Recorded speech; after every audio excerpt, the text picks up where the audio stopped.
আসসালামু আলাইকুম ওয়া রাহমাতুল্লাহি ওয়া বারাকাতুহু। আলহামদুলিল্লাহি রাব্বিল আলামিন ওয়াসসালাতু ওয়াসসালামু আলা সাইয়্যিদিল আম্বিয়া ওয়াল মুরসালিন ওয়া আলা আলিহি ওয়া সাহবিহি আজমাইন। সুপ্রিয় দর্শক শ্রোতা, কাছে কিংবা দূরে বিশ্বজুড়ে এই মুহূর্তে যে যেখান থেকে দেখছেন চ্যানেল 24 আপনাদের সবাইকে সাদর আমন্ত্রণ জানাচ্ছি। প্রিয় দর্শক, আপনারা দেখছেন পবিত্র জুমাবারের বিশেষ আয়োজন গ্রিন এলপি গ্যাস নিবেদিত সহজ সমাধান অনুষ্ঠানের আজকে সরাসরি পর্ব। আল্লাহ সুবহানাহু ওয়া তাআলার দরবারে অসংখ্য শুকরগুজার হচ্ছি, যিনি আমাদেরকে রহমত, মাগফিরাত এবং নাজাতের এই পবিত্র মাস মাহে রমাদান অতিবাহিত করবার সুযোগ দিয়েছেন, তৌফিক দিয়েছেন, আলহামদুলিল্লাহ। প্রিয় দর্শক, আমরা আজকের এই পর্বে জীবন ঘনিষ্ঠ গুরুত্বপূর্ণ একটি প্রসঙ্গ নিয়ে আলোচনা শুনতে চাই, আর তা হচ্ছে দারিদ্র্য বিমোচনে জাকাতের কার্যকারিতা। এই চমৎকার বিষয়ে আলোচনা করবার জন্যে আজকে আমাদের সঙ্গে সম্মানিত অতিথি হিসাবে সরাসরি উপস্থিত রয়েছেন স্টুডিওতে দেশের খ্যাতিমান আলেমী দ্বীন, বিশিষ্ট ইসলামী চিন্তাবিদ, শিক্ষাবিদ এবং গবেষক, ঐতিহ্যবাহী উত্তর বাড্ডা ইসলামিয়া কামিল মাদ্রাসার সম্মানিত অধ্যক্ষ মোহতারাম ডক্টর আনোয়ার হুসাইন মোল্লা। আসসালামু আলাইকুম ওয়া রাহমাতুল্লাহি ওয়া বারাকাতুহু। ওয়ালাইকুম আসসালাম ওয়া রাহমাতুল্লাহ। মোহতারাম, কেমন আছেন? জি আলহামদুলিল্লাহ। আলহামদুলিল্লাহ, শুকরান, জাযাকুমুল্লাহ খায়ের।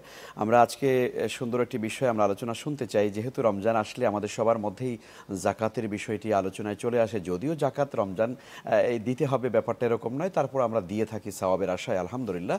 তো প্রথমেই জানতে চাই জাকাতের ব্যাপারে কোরআন এবং সুন্নায় কি বলা হয়েছে? ধন্যবাদ। আলহামদুলিল্লাহ ওয়াসসালাতু ওয়াসসালামু আলা রাসূলিল্লাহ ওয়া আলা আলিহি ওয়া সাহবিহি আজমাইন, আম্মা বাদ। কোরআন এবং সুন্নায় জাকাতকে ফরজ করা হয়েছে, বাধ্যতামূলক করা হয়েছে এবং ইসলামের 5টা মৌলিক স্তম্ভের অন্যতম একটি স্তম্ভ হিসেবে ঘোষণা দেওয়া হয়েছে। আল্লাহ তাআলা কোরআনে কারীমে রাসূলুল্লাহ সাল্লাল্লাহু আলাইহি ওয়াসাল্লামকে বলেছেন, খুয মিন আমওয়ালিহিম সাদাকা তুতাহহিরুহুম ওয়া তুযাক্কিহিম। আপনি তাদের কাছ থেকে জাকাত আদায় করুন এবং তাদেরকে পবিত্র করুন।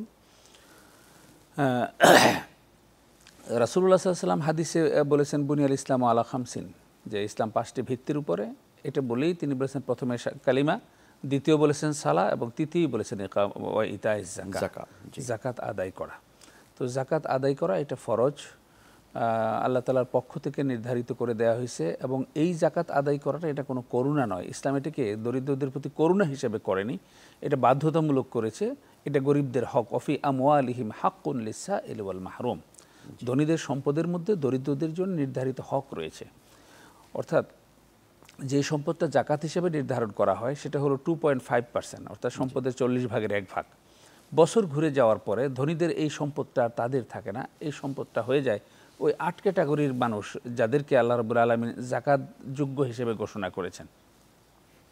তারা হলো ফকির, মিসকিন, এই জাকাত বিভাগে যারা কাজ করে সেই কর্মরতদের বেতন ভাতা, অন্যান্য আনুষঙ্গিক দেওয়া, এবং অমুসলিম যারা রয়েছে তাদের মন আকর্ষণ করার জন্য যদি কোনো অর্থ ব্যয় করার প্রয়োজন হয় সেটা জাকাত ফান্ড থেকে ব্যয় করা যাবে। তারপরে ঋণগ্রস্ত ব্যক্তি যারা আছে তাদেরকে ঋণ মুক্ত করার জন্য জাকাত থেকে ব্যবহার করা যাবে, দাস মুক্তিতে ব্যবহার করা যাবে। তারপরে আল্লাহর রাস্তায় যে কোনো দিনই কাজে, আল্লাহর রাস্তায় বিশেষ করে জিহাদ ফি সাবিলিল্লাহর ক্ষেত্রে জাকাতের ফান্ড থেকে অর্থ ব্যয় করা যাবে। এবং ইবনুস সাবিল বা পথিক আমরা যেটাকে বলি, তো এটা হলো অন্য দেশে গিয়ে যদি কেউ নিঃস্ব হয়ে যায়, মানে সহায় সম্পদ হারা হয়ে যায়, দেশে হয়তো তার সম্পদ আছে, সাময়িকভাবে ওই নির্দিষ্ট সময়ের জন্য তাকেও জাকাত থেকে অর্থ ব্যয় করা যাবে। এই 8 ক্যাটাগরির লোককে আল্লাহ রাব্বুল আলামিন জাকাত যোগ্য বলে দিয়েছেন, এরা জাকাত পাবে। ইসলাম জাকাতের ব্যাপারে যেটা বলেছে, মানুষের আর্থিক স্ট্যান্ডার্ডকে বিবেচনা করে, ব্যক্তি হিসেবে নয়, ব্যক্তির আর্থিক স্ট্যান্ডার্ডকে বিবেচনা করে মানুষকে 2টা ক্যাটাগরিতে ভাগ করা হয়েছে। মাঝ বরাবর একটা, মাঝ বরাবর না, একটা নির্দিষ্ট সীমারেখা বরাবর একটা দাগ দেয়া হয়েছে, এই দাগটার নাম হলো নিসাব। উপরে যারা আছে তারা হলো সম্পদশালী, এই দাগের নিচে যারা আছে তারা হলো দরিদ্র শ্রেণী। তো এই নেসাবের যে দাগটা, এটার পরিমাপ নির্ধারণ করা হয়েছে কোনো ব্যক্তির পরিবার পরিজন এবং সকল ভরণ পোষণ মেনটেন করার পর বছরান্তে যদি তার 7.5 ভরি স্বর্ণের সমপরিমাণ সম্পদ তার হাতে স্থিতি থাকে, তার হাতে জমা থাকে, উদ্বৃত্ত থাকে, সেই সময় 7.5 ভরি স্বর্ণের সমপরিমাণ মূল্য ছিল 52.5 ভরি রৌপ্যের। তখন রাসূল সাল্লাল্লাহু আলাইহি ওয়াসাল্লাম হাদিসে এইটাও বলেছেন যে অথবা 52.5 ভরি রৌপ্য, কারণ দুইটার মূল্যমান তখন সমান ছিল। এই পরিমাণ সম্পদ যদি হাতে আসে এবং সেই সম্পদটা যদি 1 বছর তার কাছে সাস্টেইন করে, 1 বছর এটা যদি সে লিঙ্গার করে তার কাছে থেকে যায়, এই দাগের নিচে আর না নামে, যদি টাকাটা তার হাতে এসেছে কিন্তু কিছুদিন পরেই খরচ হয়ে গিয়ে দাগের নিচে নেমে চলে আসছে, তাহলে সে কিন্তু আর ওই উপরে জাকাত দাতা তালিকার মধ্যে আসবে না, সে নিচে চলে যাবে জাকাত গ্রহীতার মধ্যে। এই দাগ বরাবর 1 বছর যদি এই টাকাটা সাস্টেইন করে, তখন এই লোকটাকে উপরের ক্যাটাগরি হিসেবে ধরা হবে, অর্থাৎ সে হলো জাকাত দাতা, এবং তার উপরে যারা আছে তারা সবাই হবে জাকাত দাতা, এবং এই দাগের নিচে যারা আছে তারা হলো নেসাবের কম পরিমাণ সম্পদের মালিক। তো যে যত বেশি নিচে আছে তার হক মানে তত বেশি, অভাব তত বেশি, এই জাকাতের টাকাগুলো তাদের মধ্যে বন্টন করা হবে। বলা হয়েছে তো ওখাযু মিন আগনিয়াইহিম ফাতুরাদ্দু আলা ফুকারাইহিম, এই যে উপরের ক্যাটাগরির ধনী যারা আছে তাদের থেকে জাকাতটা রিসিভ করা হবে, রাষ্ট্র এটা করবে কিন্তু। জি, ফাতুরাদ্দু আলা ফুকারাইহিম, তারপরে নিচের দরিদ্র শ্রেণী যারা আছে তাদের মধ্যে বন্টন করা হবে। যাদের চাহিদা সবচেয়ে বেশি, যাদের প্রয়োজন সবচেয়ে বেশি, তাদেরকে পরিমাণে বেশি দেওয়া হবে। আস্তে আস্তে উপরের দিকে যখন উঠবে, পরিমাণ যাদের চাহিদা একটু কম হবে সেটা দিবে। আমরা অনেকে বলে থাকি যে সাম্য প্রতিষ্ঠা করতে হবে, এটা একটা অযৌক্তিক কথা। ইসলাম সাম্য বিশ্বাস করে না, ইসলাম ন্যায্যতায় বিশ্বাস করে। প্রত্যেকের ন্যায্য অধিকার নিশ্চিত করতে হবে, সমান অধিকার নয়। সবাই সমান, সবার তো সমান প্রয়োজন নাও হবে না, সবার চাহিদা সমান নয়, সবার বাস্তবতা সমান নয়, সবার প্রয়োজন সবার নয়। সুতরাং ইসলাম সমান অধিকারের কথা বলে না, ইসলাম বলে ন্যায্য অধিকারের, যার যেটা প্রাপ্য, যার যতটুকু প্রয়োজন, সেই ন্যায্যতার ভিত্তিতে এই জাকাতের টাকাগুলো এই দরিদ্রদের মধ্যে বন্টন করা হবে। তো এখন এই টাকাটা যদি দরিদ্রদের মধ্যে বন্টন করা যায়, ইসলাম এটাকে কেন করেছে, বাধ্যতামূলক করেছে? আল্লাহ রাব্বুল আলামিন কোরআনে কারিমে বলেছেন, আমি যদি কাউকে কোনো জায়গায়, কোনো একটা স্থানে যদি পৃথিবীর কোথাও ক্ষমতায়ন করি, তারা অগ্রাধিকার ভিত্তিতে 4টা কাজ করবে। 4টা কাজের মধ্যে দ্বিতীয় কাজটাই বলেছেন জাকাত। আল্লাযীনা ইম্মাক্কান্নাহুম ফিল আরদ আকামুস সালাতা ওয়া আতাউজ যাকাত ওয়া আমারু বিল মা'রুফ ওয়া নাহাউ আনিল মুনকার। আমি যখন কাউকে ক্ষমতায়ন করি কোনো একটা ভূখণ্ডে, তখন তাদের অগ্রাধিকার ভিত্তিক 4টা কাজ, আরও বহু কাজ তারা করবে। যে কোনো সরকার এসে প্রথম 100 দিনের একটা অগ্রাধিকার ভিত্তিক কর্মসূচি নেয়, কেউ 200 দিনের একটা অগ্রাধিকার ভিত্তিক কর্মসূচি নেয়, কেউ 50 দিনের, 30 দিনের, এরকম একটা অগ্রাধিকার ভিত্তিক কিছু কর্মসূচি নেয়। আল্লাহ রাব্বুল আলামিন বলেছেন যে আমি যখন কাউকে ক্ষমতায়ন করি, অগ্রাধিকার ভিত্তিতে তারা 4টা কাজ প্রথমে শুরু করবে।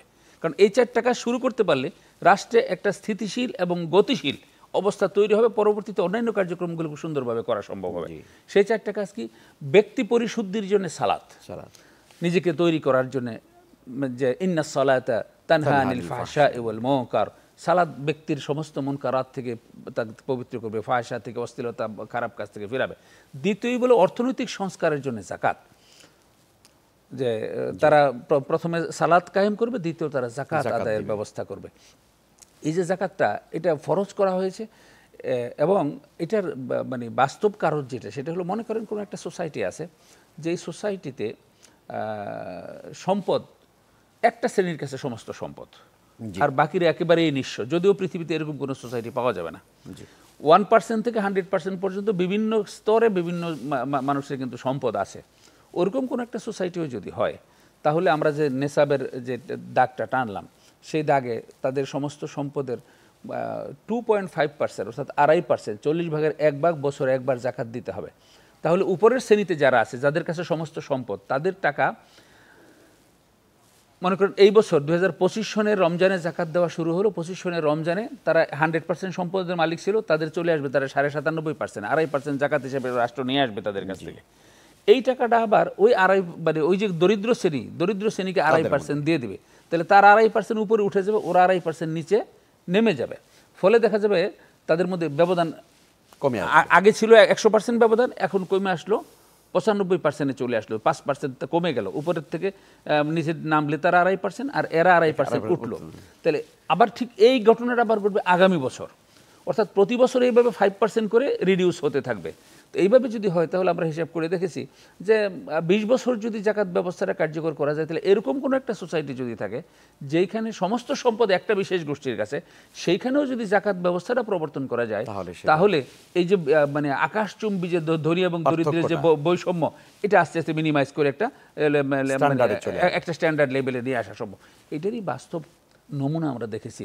রাসূলুল্লাহ সাল্লাল্লাহু আলাইহি ওয়াসাল্লাম যখন জাকাত ব্যবস্থা প্রবর্তন করলেন, তার জীবনে শুরু হয়ে গেছে 3য় হিজরিতে আনুষ্ঠানিকভাবে জাকাতের মানে প্রক্রিয়াটা শুরু করেছেন। তার আগে ব্যক্তিগতভাবে বিচ্ছিন্নভাবে দেওয়া হয়েছে সাদাকা হিসাবে। আনুষ্ঠানিকভাবে জাকাতের প্রক্রিয়া যখন শুরু করলেন, তিনি কয়েক বছর এটা এক্সিকিউট করলেন। তখন তো ইসলামী রাষ্ট্র খুব বেশি ছড়ায়নি। পরবর্তী হযরত আবু বকর রাদিয়াল্লাহু তাআলা যখন ক্ষমতায় আসলেন, দায়িত্বে আসলেন, তখন কিছু জাকাতের ব্যাপারে কিছু বিশৃঙ্খলা সৃষ্টি হয়েছে, অনেকে জাকাত দিতে অস্বীকার করেছেন, 2-3 বছর এনে গণ্ডগোল হয়েছে। তারপরে এটা উনি শক্ত হাতে সেটা দমন করে উনি জাকাতটাকে মোটামুটি একটা প্রাতিষ্ঠানিক রূপ দিয়ে গেছেন। এরপরে যখন হযরত ওমর রাদিয়াল্লাহু তাআলা আসলেন, উনি শক্তভাবে জাকাতটাকে ইউটিলাইজ করলেন। হযরত ওমর রাদিয়াল্লাহু তাআলা এসে 2 বছর দায়িত্ব পালনের পরই দেখা গেল জাকাত বিভাগের লোকেরা উট ভর্তি করে বিভিন্ন পল্লীতে পল্লীতে জাকাতের মাল নিয়ে গেছে, গিয়ে ডেকেছে, তালিকা ধরে ধরে টোকা দিয়েছে, কে আমি বাইতুল মাল থেকে এসেছি, আপনার জন্য জাকাতের সম্পদ নিয়ে এসেছি। কই ভাই আপনি বোধহয় পুরানো তালিকা দিয়ে ধরে এসেছেন, আলহামদুলিল্লাহ এই বছর থেকে তো আমি নিজেই জাকাত দিই আলহামদুলিল্লাহ। তো এইভাবে করে আরেক বাড়িতে গেছে, একই অবস্থা, মানে তাদের এখন আর জাকাত নেওয়া হয় নাই। এইভাবে সারা দিন ঘুরে সন্ধ্যাবেলা গিয়ে আবার পুরা সম্পদগুলো জাকাতের মালগুলো বাইতুল মালে ফেরত দিয়েছে। কেন? যে আমার এরিয়া আজকের জন্য আমার এরিয়া যেটুকু বরাদ্দ ছিল এটুকুর মধ্যে জাকাত নেওয়ার মতো কোনো লোক খুঁজে পাওয়া যায়নি। হযরত ওমর রাদিয়াল্লাহু তাআলা আমলে এরকম হয়েছিল যে মদিনা এবং তার আশপাশে জাকাত নেওয়ার মতো কোনো লোক খুঁজে পাওয়া যায়নি। পরবর্তীতে এই জাকাতের সম্পদগুলো মানে নতুন বিজিত যে অঞ্চল, আফ্রিকার বিভিন্ন অঞ্চলে আফ্রিকার বিভিন্ন অঞ্চলে জাকাতের টাকা পাঠাইতে হয়েছিল। কেন? এই যে একটা সুষম বন্টনের মাধ্যমে জাকাতগুলো দরিদ্রদের মানে ধনীদের সম্পদ থেকে বাধ্যতামূলকভাবে জাকাত এনে দরিদ্রদেরকে দেওয়া। আমাদের মধ্যে একটা টেন্ডেন্সি গ্রো করেছে যে আমরা জাকাত দিয়ে বোধহয় দরিদ্রদের প্রতি খুব মানে করুণা করতেছি, তাদের প্রতি আমরা খুব সহানুভূতি প্রদর্শন করতেছি। না, মোটেই নয়। এখানে যদি করুণার কোনো প্রশ্ন থাকে তাহলে দরিদ্রতা আমাদের প্রতি করুণা করছে, কারণ তারা রাষ্ট্র এখন আমাদের জাকাত নিচ্ছে না। সুতরাং আমরা জাকাত কোথায় দিব? জাকাত তো দিতে হবে। দরিদ্ররা জাকাতটা রিসিভ করে আমাকে জাকাত অনাদায়ের দায় থেকে আমাকে মুক্ত করেছে। সুতরাং এখানে করুণার যদি কোনো প্রশ্ন হয়ে থাকে তাহলে সে আমাকে করুণা করেছে। জাকাত কোনো অবস্থাতেই করুণা নয়, এটা বাধ্যতামূলক, একটা আল্লাহ তাআলার পক্ষ থেকে নির্ধারিত, এটা অবশ্যই দিতে হবে। যদি জাকাত কেউ না দেয় তার পরিণাম অত্যন্ত কঠিন, ভয়াবহ পরিণামের কথা উল্লেখ করা হয়েছে। কোরআনে কারিমে বলা হয়েছে এরকম যারা জাকাত আদায় না করে সম্পদ পুঞ্জীভূত করে রাখে, কিয়ামতের দিন তাদের এই সম্পদগুলোকে মেটাল রূপ দেওয়া হবে, জাহান্নামের আগুনে সেগুলো পোড়ানো হবে, যখন দগদগে হবে তখন তাদের চিবুক এবং পৃষ্ঠদেশে সেটা দিয়ে সেকা দেওয়া হবে। হাদিস আল্লাহ রাসূল সাল্লাল্লাহু আলাইহি ওয়াসাল্লাম বলেছেন যে কারো যদি সম্পদ থাকে, মান আতাহুল্লাহু মালান ফালাম ইউআদ্দি যাকাতাহু মুসিলা লাহু মালুহু ইয়াউমাল কিয়ামাতি শুজাআন আকরা লাহু যাবিবাতান ইউতাওয়াকুহু ফি উনুকি আনা মালুক আনা কানজুক। লম্বা হাদিস, আমি সংক্ষেপে বলছি যে যদি কোনো ব্যক্তির যদি সম্পদ থাকে, যেই পরিমাণ সম্পদ থাকলে জাকাত দিতে হয়, অথচ সে সেই সম্পদের জাকাত আদায় করে নাই, তাহলে তার এই পঞ্জীভূত সম্পদগুলোকে কিয়ামতের দিন বিষধর সাপে রূপান্তরিত করা হবে। সাপের ব্যাখ্যা দেওয়া হয়েছে কিলোকওয়ালা সাপ, যেই সাপের মধ্যে সবচেয়ে বেশি বিষ থাকে, তো ওরকম কিলোকওয়ালা সাপে রূপান্তরিত করা হবে এবং তার গলার মধ্যে সেই সাপ ঝুলিয়ে দেওয়া হবে। তখন তার 2 চিবুকে সাপ দংশন করতে থাকবে আর বলবে, আমি তোমার সেই পুঞ্জীভূত ধন সম্পদ যেগুলো তুমি জাকাত আদায় না করে জমা করে রেখেছিলে। তো কিয়ামতের দিন অবশ্যই কঠিন শাস্তির মুখোমুখি হতে হবে যারা জাকাত আদায়। আল্লাহ তাআলা আমাদেরকে হেফাজত করুন। মোহতারাম, একটি বিষয় জানবো আপনার কাছে, সেটি একটি বিরতি নিয়ে নিচ্ছি আমরা। তার আগে একটু আপনাকে জানিয়ে রাখি, সেটা হচ্ছে যে কখনো কখনো অনেক ভাইয়েরা বলে থাকেন যে আমার কাছে কিছু স্বর্ণ আছে, বিভিন্নভাবে আমার কাছে স্বর্ণটা এসেছে, কেউ গিফট করেছেন ইত্যাদি ইত্যাদি, তো আমার কাছে নগদ কোনো টাকা নেই, আমি আসলে এই জাকাতটা কীভাবে দেবো? জানবো এই প্রশ্নের উত্তর। আরও কিছু প্রশ্ন আপনার কাছ থেকে জানার চেষ্টা করবো ইনশাআল্লাহ, তার একটি ছোট্ট বিরতির পরে। প্রিয় দর্শক শ্রোতা, সময় হয়েছে একটি ছোট্ট বিরতির। আপনারা দেখছেন গ্রিন এলপি গ্যাস নিবেদিত সহজ সমাধান। বিরতির পরে আবারও ফিরে আসছি ইনশাআল্লাহ, তারা থাকুন আমাদের সঙ্গে। আসসালামু আলাইকুম রহমতুল্লাহ। সুপ্রিয় দর্শক, বিরতির পর আপনাদের সবাইকে আবারও স্বাগত জানাচ্ছি। আপনারা দেখছেন গ্রিন এলপি গ্যাস নিবেদিত সহজ সমাধান।